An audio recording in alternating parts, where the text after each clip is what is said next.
Acho necessário fazer mais um vídeo sobre a questão do Banco Central, complementando o comentário que eu fiz no vídeo anterior. A questão é complexa, admite várias abordagens, mas há um elemento central nisso, do qual eu preciso voltar a falar, que é a chamada porta giratória. Um jogo de cartas marcadas em que executivos passam do mercado financeiro, de instituições privadas, para o comando do Banco Central, valorizam o seu passe, voltam para o mercado, eventualmente fazem uma segunda passagem pelo Banco Central, valorizando ainda mais o seu passe. Esse é um fenômeno bastante conhecido no Brasil, que gera uma captura do Banco Central pelas instituições privadas. Esse processo é conhecido nos Estados Unidos, fala-se, conhecido no resto do mundo, nos Estados Unidos, por exemplo, fala-se em revolving door, e é um problema considerável para a manutenção do caráter público das agências do governo, das agências do Estado.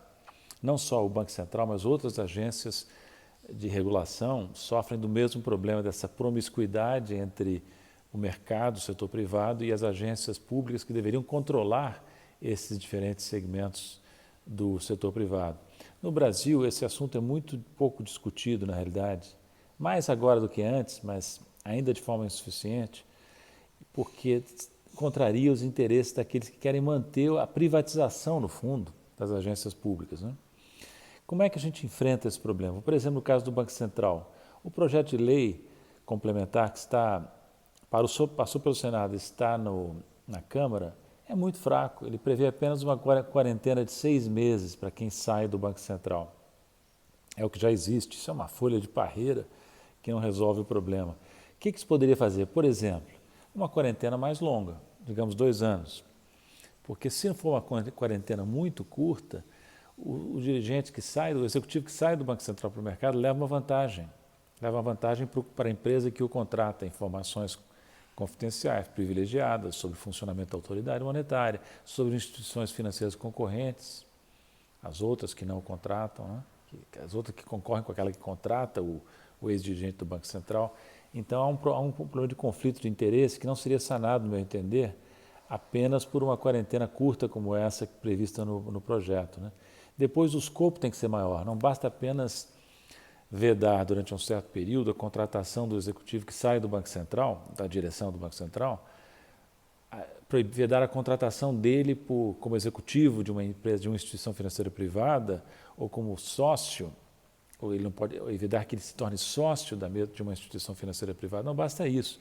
Frequentemente as empresas de assessoria e consultoria prestam serviços mormente a entidades privadas do setor financeiro. Então, se essas empresas contratam um ex-dirigente do Banco Central, na verdade você está burlando a preocupação com a quarentena, né?